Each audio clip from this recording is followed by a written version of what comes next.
Right. Yeah. So I think the plan is well, right now we're going over Michi's and Michi's book, and I've got these are the final two sessions, basically reviewing everything, and then we'll get into Mochi's book. May take a week off for the Florida tournament, and then start in September. That seems like a good idea. Um, so um, so on the screen, I've got what I've summarized as the key points, and we went over this last time, so I'm not going to go over it in great detail. Although I did correct a few errors that I had there before. But I find this useful, um, to have like this sort of cheat sheet, particularly, um, Michi's covering really the early to middle game, and then if you kind of have this handy, it helps. Along with if you had summaries of other, I mean, and this is yeah, as long well if you mastered Michi's other opening proverbs, uh, those are pretty good too. And at some point you learn them and they're second nature to you, and then you don't need to teach it anymore. But this is a good way I found to learn it. And the key thing here with the back checker strategy is to be aware of what stage you are and what situation you are. And so again, we got the initial advanced stage and completed stage, which you're going to play boldly, safely, and then super safely. And there's also the solo stage and the butterfly stage, which have their own characteristics. Um, and so anyway, I'll leave that at that. This will be on the Google Drive. I can send it to anyone who wants it. The Google Drive has been sent around before, but I'd be happy to send it to anyone who sends me an email on it. Also, part of the Michi's book was which the splitting rules, which he included in his opening concepts book. And then I sort of criticized him for not covering all the splitting rules in one spot, because to me, if you have an opportunity to split, these rules are much easier to remember when you think of it in terms of splitting. So rather than having a bunch of proverbs mixed in with other proverbs, I found these were really useful. And again, so what I've did, this is opening concepts on the left side, and then I've converted them all to kind of a more condensed splitting rules. And actually, in back checker strategy, the first chapter that Michi goes over is basically a summary of all the splitting rules. So he sort of did what I thought he should have done. I don't know if I had talked to Michi about this before. So I don't know if he did that because I told him that, or he just thought it was a good idea on his own. But anyway, he sort of covers these in back checker strategy. So again, and these I can send to you. This sheet I can send to anyone who wants it, and it's also on the Google Drive. We're trying to put everything on the YouTube, all the videos here on the YouTube, but there's no convenient way that I know of to put these sort of supplemental documents there. So you have to ask me to get it, and I can send it to you. Okay. So back into it. Here we've got the first review for today. So, key things, when you're thinking about this is, for Michi's, okay, what stage are we in here too, and what's the situation? Let's not look at the actual dice yet, but where are we at? What stage is of Michi's summary, I guess, or his Michi's formalization is initial stage. Initial stage, and what's that? It's where you have two checkers on the 24 point. Yeah, we haven't moved our back checkers yet, so that's good. So what does that mean? Be bold and that's right. Your checkers and be bold. If you don't, if you get hit, it's not the end of the world. That will help you make an advanced anchor. What else is key here? Where's our opponent? We've got an advanced anchor. Yes, that's the advanced anchor. And so what stage is he in? Stage 2. Yeah, the advanced stage. Have the advanced anchor. So he's going to play safely, or should. Okay, so that that's the those are useful to know. What Michi didn't emphasize it, but he sort of snuck it in. Is that you need to know where you are and also where your opponent is. And so, what does that mean? So we have a 6-1 to play. What do we? What looks like a decent play? I don't know, but 24, 18, 6, 5 would duplicate sixes and ones. Yeah, I like that as well. 24, 18, 6, 5. Duplicate sixes and Sixes and ones, duplicate yeah. ones. Yeah. But I know That leaves 4 blots. 4 blots. Well, that certainly is playing boldly, isn't it? It's probably Yeah, too but- bold there. But yeah, I mean, sixes are duplicated here, sixes are duplicated here, aces are duplicated here and here. And you've Yeah. unstacked and started to move the back checkers. Yep. It's not Yeah. like. Yeah. Well, again, advanced splitting rules. Black has the advanced anchor. That's a very strong rule that you need to split. So you're kind of, if you take that as kind of the primary rule, you got to move either the ace or the 6 from the back. If you move the ace, you can move the 6 down because you can't move this one. So that's probably the alternative. I guess you could go 7 to 1, but that's burying a checker on the ace point behind the anchor is usually going to be wrong, especially when the opponent hasn't developed anything in the back yet. So let's take a look. And then there's a super safe play, or 10 to 3. So you don't give up the shot, but if you think of Michi's strategy, we're playing boldly here, and Black. You should be could playing play safely. 24, 18, 10, 9, and then force him to, if he's going to hit you, then he's got to hit you with double 5, really, because Yeah. Well, yeah, you could tend. Yeah, he would have to break his anchor, but you give him the 5s, 6s, and 1s then. So, well, let's see what the answer is.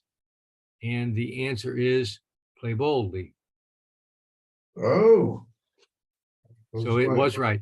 Come out, slot the 5. So this, leaving, 4 blots. So that certainly qualifies as playing bold. But the idea is, okay, yeah, the aces and 6s are duplicated. If Black hits with this ace, he's going to break his anchor, and leave, probably a shot, certainly shot somewhere, even if he gets the 1-5 and, hits twice. It's going to be hard for him to clean it up next time. That's probably his best role. So, that makes sense to do that. Let's look at the alternatives. This is kind of a safer play. It's not terrible, but again, you're stacking. Now you're restacking the 6 point, and you are duplicating 6s, but the 1s are still good, and you're not going anywhere. You're not sliding the point that you'd like to make. Let's see, this 2 up. It's not terrible either, but again, if you're sort of behind, having a back checker on the ace point is a pretty good spot for it to be, for one of them to be, because you're not going to be attacked. You're not likely to be attacked from there. So that was certainly the boldest play you could have made, and that happens to be right in this this situation. Again, we're in the initial stage. Our opponent is in the advanced stage. We play bold. He plays safe. Sounds very easy when you think of it that way. Okay. Goes the next one.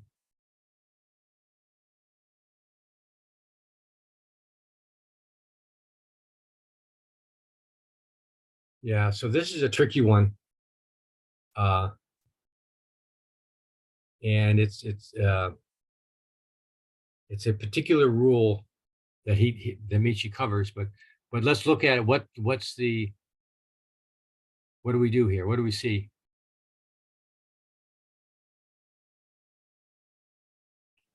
Well, Well, Black's in the you- initial stage because he's stuck on the 1 point. Yeah. White's got an advanced anchor on the 4 point.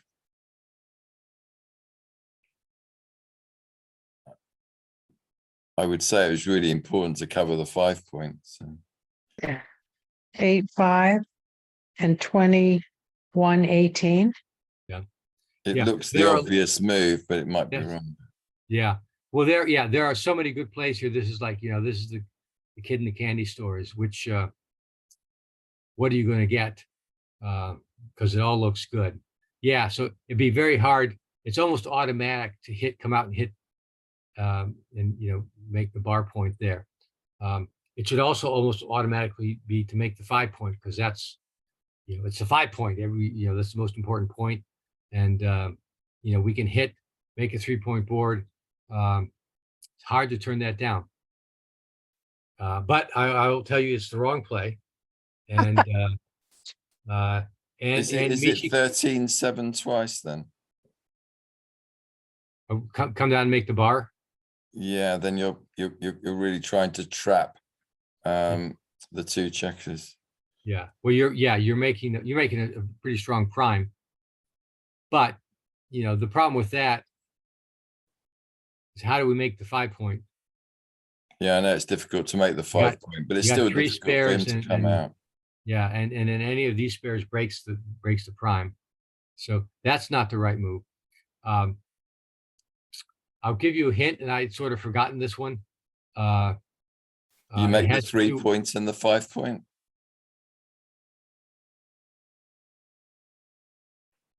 Would you move one checker around? Well, let's look at that. How does that look? That looks pretty good to me because he's got to get 1s or 6s, and he needs a 6 to actually cover, or a 1 Yeah. to cover the bar point. Yeah, he's 4 point best 4 point board. It looks pretty strong. And yeah, he could, even if he makes the bar here. He's got to clear. Somehow he's going to be hard to come out. If he makes the bar with the 6, how is he going to come out? Where's he going to go? And so he's got to, bring in these guys in here and then go all the way out here from back. So let's look at what Ann said. So here, it's 1, 2, then what? Can't go all the way around because it's blocked here. It's too open. Yeah. Yeah, you can make the 5 or the 3, which would be good, but why leave these blots here? That's 4s and 2s to hit. Black has a pretty good board. 3 point board. We're not going to want to mess with it too much. So Okay, so now what? the answer is, I'll pull up this cheat sheet again. It's sort of the forgotten. Well, I forgot it. I'm sure. Sounds like most of you forgot it too. Is what he calls advanced stage glued back checkers. And so what he meant by glued back checkers is your opponent hasn't moved from the ace point yet. And yet we are in the advanced stage. So that's where we are. We've made an advanced anchor, and our opponent has not moved his back checkers. That's called the glued back checkers. And so the sort of the proverb that Michi comes up with there is that in this situation, it's better to make a point than to hit. And so given that, I mean, probably this is your first thing. Oh, you make the 5 point, you should do that. Although my tendency would be to hit there first, and that would be hard not to do. But then if you make the 5 point and say, okay, it's better to make a point than to then to hit when you have glued back checkers, your opponent has glued back checkers and you're the advanced stage, that means this. Mm. Yeah. So this, this is a pretty tricky one.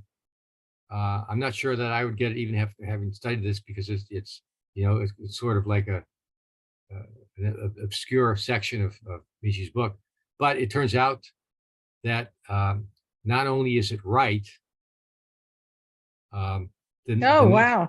play is a blunder. So yeah, so that's that's a tough one. Because I would look at that and I think that 2118 gets two things accomplished. It takes the guy out and it also makes this point. Yeah. Yeah. So that's like two good things for me. Right. Right. Yeah, and you can see that, I said this like in the candy store. This is a pretty strong play. Your equity is pretty high here. 0.841, but it's just, it's better that way. And it goes to the strength of the strong board. Is really powerful here. And Because you have a 4-point board to Black's 3-point board. So, Yeah.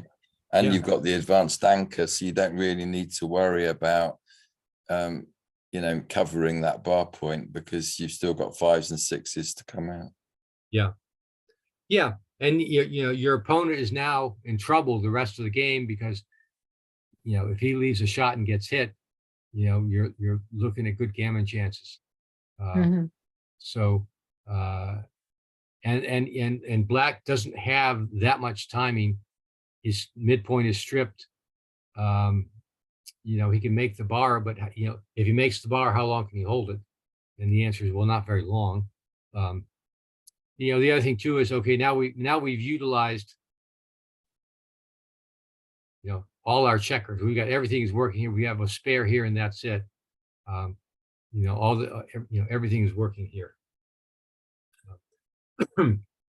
Anyway, this is a tough one, but if you can remember the glued black checkers versus the advanced stage, that would help. Okay, interesting position though.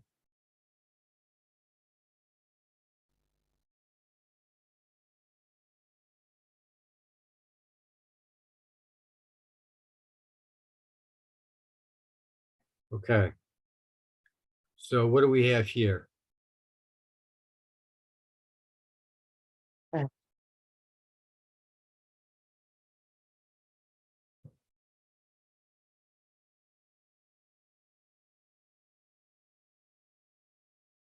Well, it's got to be 13-8. Oh, I suppose we could hit on the ace point, but doesn't seem to achieve much.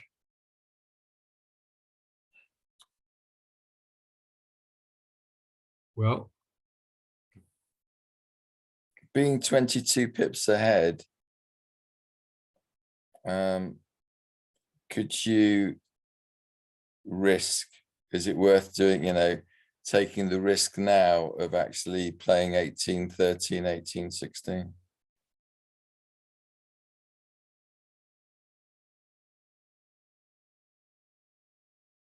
$18.13. Oh, yeah, pay now versus pay later. Yeah. Well, you are ahead in the race. Otherwise, I can see 13-8, 6-4. Yeah. Yeah. So this is a tough one. And so, but let's go through the process. What stage are we in here?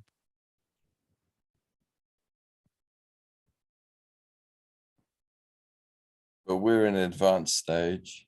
Yeah. Advanced stage. So we want to play safely.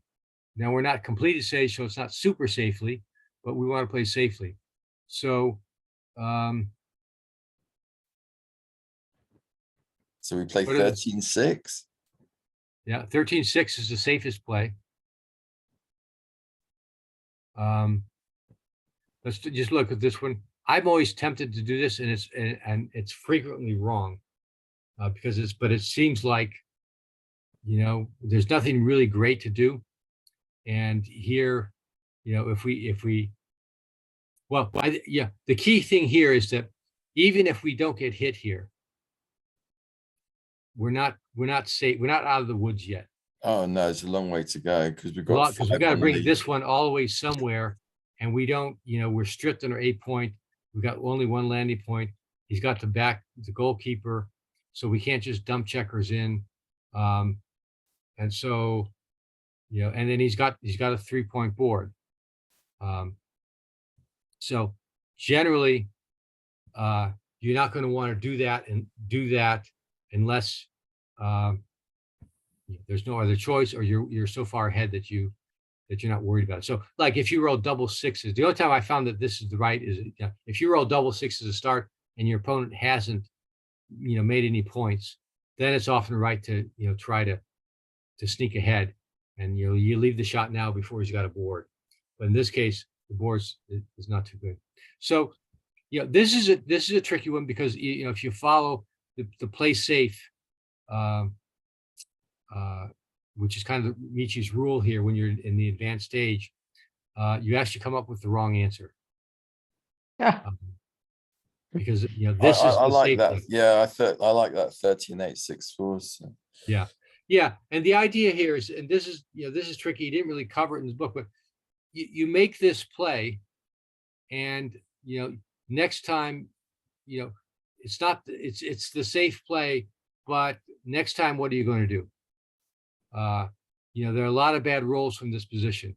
So, in terms of the pay now, pay later type of idea, this one sets you up for, making that 4-point. The 4-point is a valuable point to have as a landing point, or you can put spares on it to attack on the ace-point, or to make the 2-point for that matter. And so, in this case, it's worth the risk.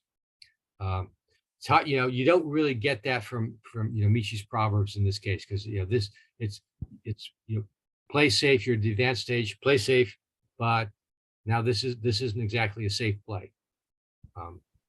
But the idea here is that you're going to have to, you're too rigid here. You've got to get spares. You got to get some other point. You can't afford to stack another checker on the 6-point. So that was, and even the second best play is 2 down. And this play, at least if you get hit with the 6, Black has to break his anchor on the 5. But it's not a great play because you've stripped your midpoint. If Black does break his anchor, we don't have much of a board. We don't want to get into a hitting contest here. So yeah, this is a tough one. I'd say not really covered, that well in Michi's book, but you kind of have to think through it.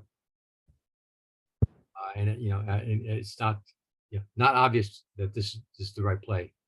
But there is a proverb of Michi's, correct me if I'm wrong, in his opening concepts, isn't it? About unstacking your high points. So basically you unstack both of the high points. Yeah, yes, unstacking is good. But yes, unstacking and the 6 and 5 also, fight for the strong point, which is good. But this, we're a little bit beyond the opening here. This is sort of toward the middle game. So and Michi's, those opening props are generally good, well into the middle game, but but we are a little bit past that. But that would be the idea, and that's and that's why it's the right play. Is that okay, you are unstacking, you're putting this extra spare here, and you're sliding a point that's a strong point. And the difficulty here is assessing, okay, is this worth the risk? Because this is something you really don't want to mess with. Although I would say, if you got to mess with it, it's better to mess with it now before Black gets something, an extra spare in there. And while you still have the anchor, so if you come in, you can then hop out to the bar point. again, very hard to assess from that, but it's by looking at these types of positions and talking through them that you get a sense that, hey, this play is just too rigid. And so, so it's worth the risk here. Very hard to make, because sometimes, I see these, and so it's easy to take risks that appear to be like this that really weren't worth it. But in this case it is. So, okay, let's look at a slight variation of that. Yeah, so basically the same play, except that now we're even farther ahead, and we're not in the advanced stage anymore because we've cleared our bar point anchor. We're now in the completed stage, and we're stacked on the midpoint. So what do you think that this is going to make a difference? Do we do the same play? Thing is, if you don't make the same play, then you're just completely stuck. If you played 13-8, 13-11, then you're obviously unstacking that midpoint with 6 on it. Yeah. Well, you got to be much more tempted to play 2 down here, because you've got 6 checkers in the midpoint, and that's hard to live with. You could do the same play, come down to the 8 and slot the 4. Now the problem we have here, though, unlike the last play, is we don't have this this advanced anchor, so we can come in, but then we've got our checker sort of stranded there. We've got to pop out and hope we don't get hit again. So it's a much weaker position to be in if we do get hit. So we'll look at the answer here, but in this case, the safe play is the correct play, and the less safe play is a close second. So we've if you made either play, it's not really wrong. So Gary, if you're going to leave a blot on the 4 point, why wouldn't you leave a blot on the 1 point? I mean, on the 3 point, by moving 6, 1, 3, 1 and taking him out. Yeah. Well, the problem with that, and that's this play. The problem with that is that you've made a point that you don't necessarily want. There's some advantage to that. Is okay, you put black on the bar, and that's good. But the advantage of having black on the bar is that maybe he's going to come in and forced to come in on his 5 point, or his 4, or moving up. Because having the back checker back here means that you can't just dump checkers into your into the home board. You've got to worry about this guy. So that would be the advantage of doing it. The disadvantage is, okay, it's a point that you don't really want to make. You'd rather have this landing point at the 3. It's a better point, and then it's easier to get to. If you stack checkers on the 8, now you can get him to the 3. If you stack checkers on the 8 and you got the ace point made, it's hard to get to the ace point. I see that. So, and then of course, if you get hit, that's no good. And here, yeah, if you look at the, your cover for the 3 point is from the 6, you got 1 cover there. Whereas if you make this play, now you've got cover from the 2, or from the 6, and from the 8. Okay. In addition to coming down with a 9 from the midpoint. So, yeah, your advantage is obviously putting black on the bar is an advantage for he may dance too, but bringing it around from here is tough. And back, you've got 6 checkers on the midpoint. You really need to move at least one of them. So either this, but I'm surprised that this isn't a little better. I would be more tempted by this, just because it unstacks midpoint better. The problem, I guess the problem here is that this is a point that we're going to have to break, so we're really forced to either cover it next time or move it, because you don't want to, you don't want to give them 2 shots at it. And so if we get something like a 6-1, you know, we're going to make the bar point, but now we've left it, you know, we've left that point there. So, or left that blot there. Anyway, these are tougher ones, but yeah, even this one, completed stage, you know, play ultra safe. This is not a bad play. This is basically equivalent to the ultra safe play. So it's kind of an exception. Again, interesting position, but I call it an exception. All right. Let's go to the next one.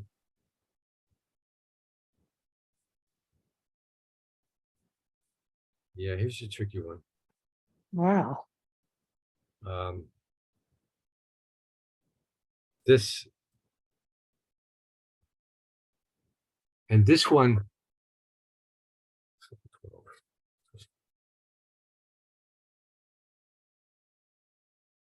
Yeah, this is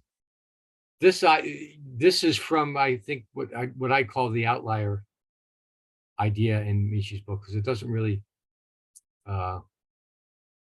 relate to anything else. But it's an interesting concept.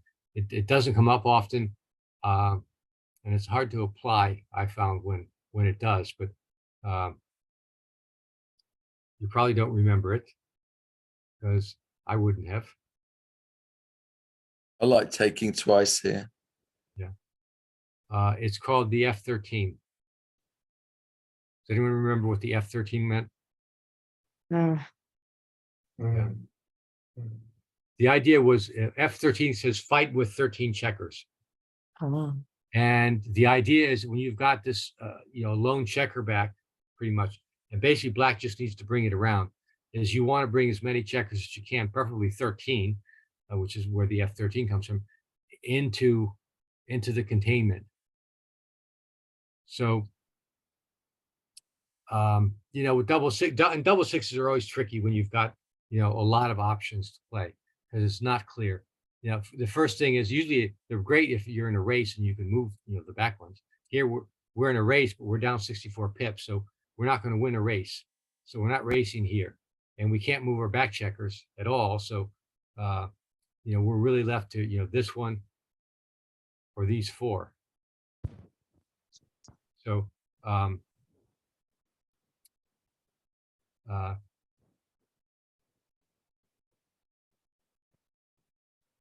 so any ideas? What do we think? I like taking twice, but because if you do get hit back, at least you've got 3 places to come in on in black's home board, and it takes away. So Nick, what do you mean going hidden?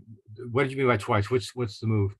So 20, 14, With 2, and then 14, 2.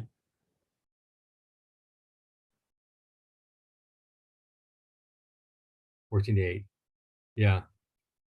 No, 14. Sorry, 14, 2. Hitting twice. Oh, hitting twice.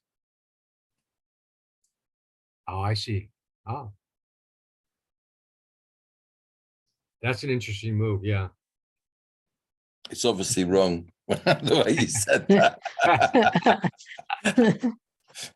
Well, yeah, no, yeah, I can see the point. Putting 2 on the bar. If you do get hit, okay, you got landing points, and then black has 2 checkers to bring around. You got these 2 out here. Yeah, it's a reasonable play. And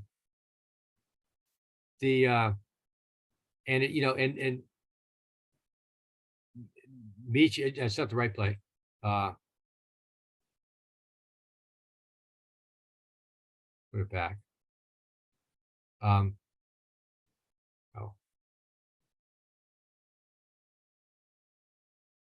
There we go. The problem we have with it is that, we're trying to contain black's checkers, but we don't have enough checkers in the zone to really do that. Remember Michi's proverb of you don't have to worry about being contained if you have only 8 checkers. I guess we're going to bring around the 9th checker if we hit there. But, we've made our ace point and now we've slotted our deuce point. That leaves 2.5 points or 3-point open points. We're not going to be able to contain black that long. He's going to be able to come in, and when he comes in, he's already behind, our ace point. So, that's probably not going to work. And then even if we hold them off for a while, we've got to extract some more back checkers to come around, and these guys are a long ways away to bring around, and then you've got spares here to knock you out if need be, and then it's going to be hard to come around here without getting hit at some point. So we'll look at the answer. The F13 means fight with 13, and so the answer here is come out with both sets, put them on the bar. Now you've got just these two back. You've got five out here, and now you have a decent chance of containing black's back checkers. And if we're lucky, maybe black is forced to dump a checker here where he'll leave a blot. Maybe we can hit it. So that was this. This is the second best play. It's not. This isn't. If you had this roll and you did this play, that's a pretty good choice. This was Nick's play.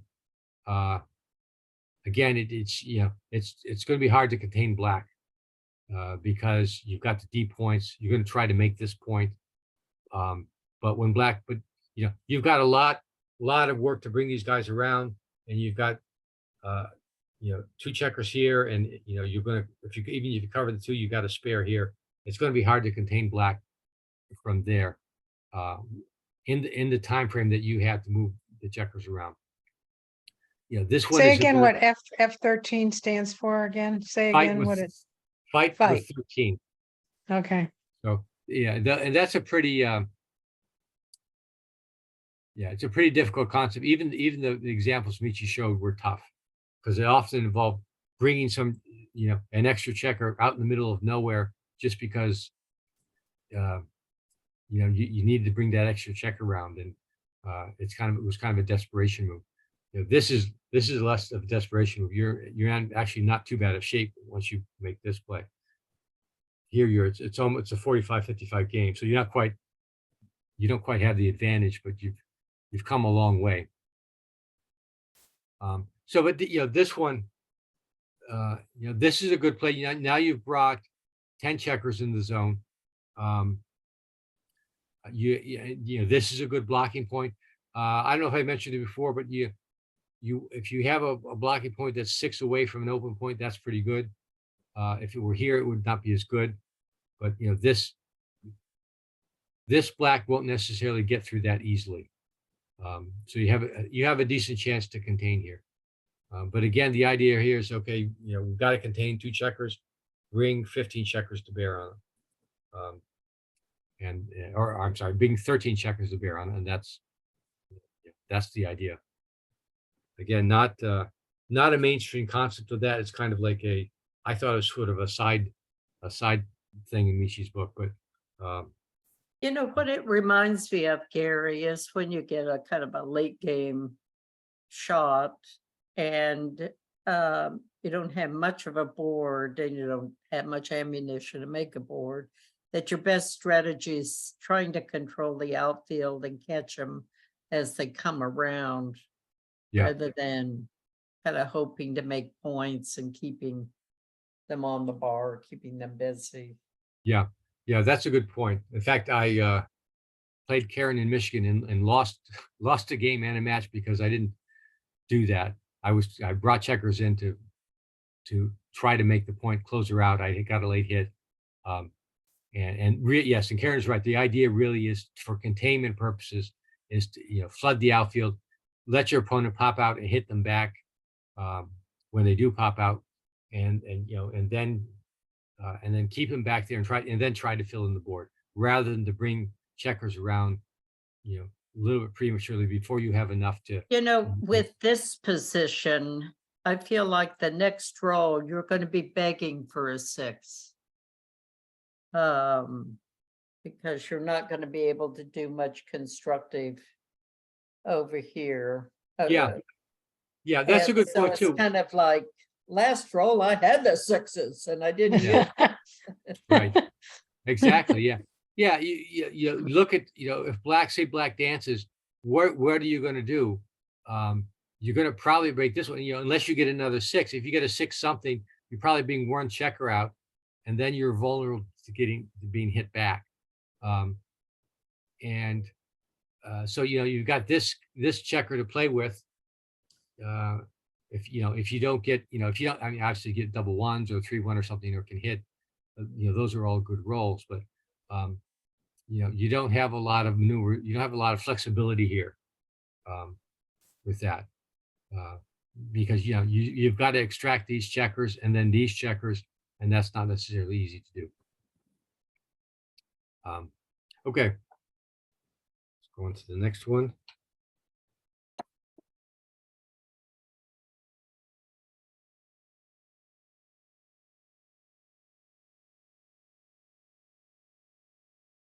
So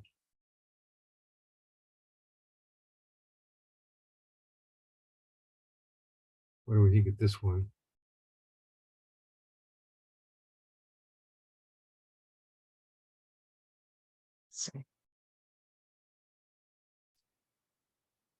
Move two from the back. Yeah. Well, what are we, what are we in? What stage are we in? Butterfly. Yeah, butterfly stage. So in the butterfly right. stage, yeah, you're always looking to fly away. And there are a bunch of rules. Let's go look at the rules for the butterfly stage that were a little bit confusing. There are a lot of rules. So yeah, so I call this opportunistic bold, and that means that you're looking. You made the butterfly anchor, and now you're looking to leave it, or you're going to be looking to leave it earlier. So unlike if you made the 4 or the 5 point the advanced anchor, you're not looking to leave it until you're really ready. You're up in the race, and you've got something going on to protect you from being hit or something. But for the butterfly anchor, you're going to jump out. So here's leave the anchor, safe landing point. Well, we don't have safe landing point. We've completed the fort. Well, we sort of completed the fort here. I'll read them off and we can look at it. Completing the fort means that you've made a prime, basically. And so we have a pretty decent prime here.